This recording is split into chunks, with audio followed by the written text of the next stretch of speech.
Hello everyone. Um, so I'm trying to fix my video, but it's not coming, so I don't want to waste much more time. Um, I was I was going through my logs, and I came across a malicious activity.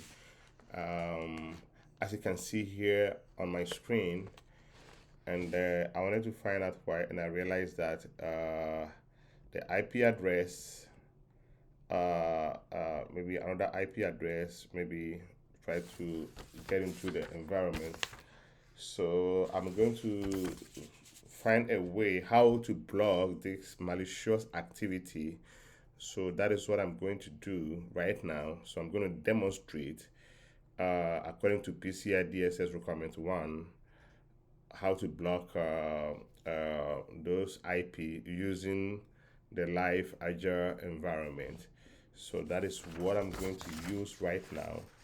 And first of all, as I discussed before, the requirement 1 focuses on configuring firewalls to protect cloud data environment, that is the CDE, while requirement 10 focuses on logging and monitoring all access to network resources. So, in this demonstration, I'm going to show how to block a malicious IP address using Azure Network Security Group, that is by enforcing a deny all rule, and then send those logs if possible today, or in our next video how to send those logs to Splunk for monitoring and analysis. So first, I'm going to go to my Azure. I'm still on. Yeah, I'm going to go to my Azure and go to. Let me see here what I have here. And go to my dashboard. Let me get out this one. Uh, let me see. Let me refresh and see what I'm going to have here. Um, yeah, so I'm going to go to my network security group. I have my network security group here. So when I go to my network security group, but why is sorry, I'm see. I don't know why. For some reasons, I'm not able to scroll up. But all the same, let me see what I have here. So this is my network security group. So when I go to my network security, I come to normally you go to your settings, and then I'm going to navigate through the inbound security rules section, which is here, and then there's my network security group here. So what am I going to do? So I'm going to add a rule to block that malicious activity or that source IP address that appears in the logs. So I will add a new rule, and to add a new rule, I have to. So I'll go. So this is an inbound security rule that we have here. So that is not what we're not going to touch that one.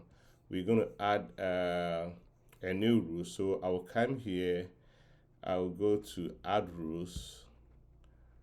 Let me see. I don't know why. Let me see if this way I'll be able to. Okay. Yeah, I think it worked right now. Okay, let me put it that way. Okay, so I'm going to add a new rule here. So I'm going to make some changes here about the source and the I and a whole lot of stuff here. So first, I'm going to go to the priority. I think we have here is 1-on-1. So we're going to maintain that, because if you try to change, because it must so yeah, so it must be able to match with all the other security rules. So if you change to maybe 100, it's not going to match with security rule within the network security group. So we have to maintain as it is. So yeah, so I'm going to maintain that one. So when I come to source, I'm going to change from any to IP addresses. For IP addresses, then the source IP address, I'm going to put in the IP address that is found in the malicious activity in the logs, which is let me navigate. Where is it? Let me go again. Where? Oh, sorry. It was right here. I don't know. Okay, it's right here. So the IP address is 62.141.63.15. Let me see if I can memorize it. 62.141. Let me go back so that I can get it right. I don't want to make a mistake. Yeah. So dot 63.15. Dot 63.15. So that is going to be the source IP that is there. That's what we're going to block. And then when they come to the destination, we're going to leave it as any. And then, yeah, so we're going to leave the service to, yeah, and also we're going to the action, we're going to deny the action. Yes, yeah, we're going to deny the action, and you have to give it a name. So the name, we can say deny, sorry, you can say deny backspace malicious. I think malicious. Maybe another. Let me see, another backspace IP. So that is the name that we're going to give. The description is all that important. So I'm going to go over again. So I changed the source IP to IP addresses. Then I put in the IP address that appear in the malicious activity. That strange IP address.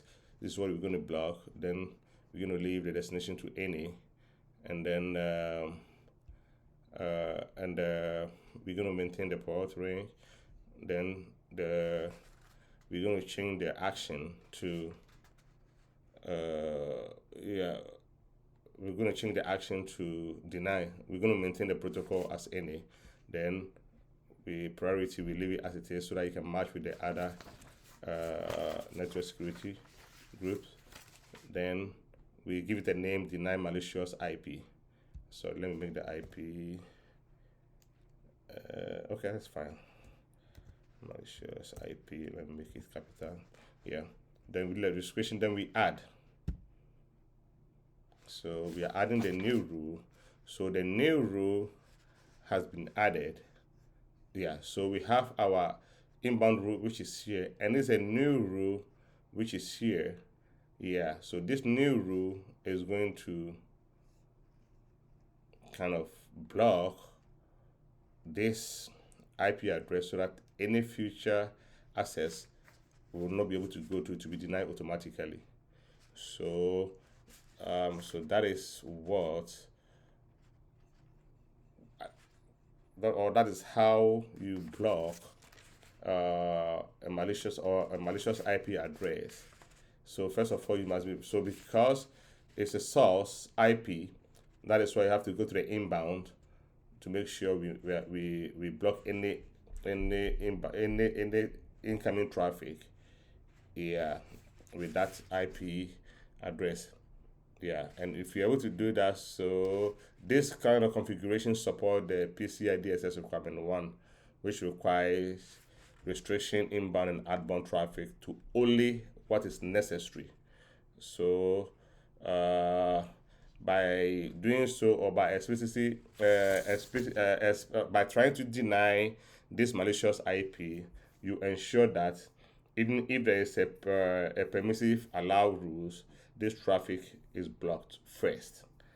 So that is the demonstration on how a layered security approach and proper firewall rules ordering works. So That is it. So in my next video, uh, I'm I'm going to talk about enabling login, yeah, in enabling login or network security group flow logs, and also how to and also how to integrate with what with Splunk. So that is going to be my next video. So thank you very much, everyone.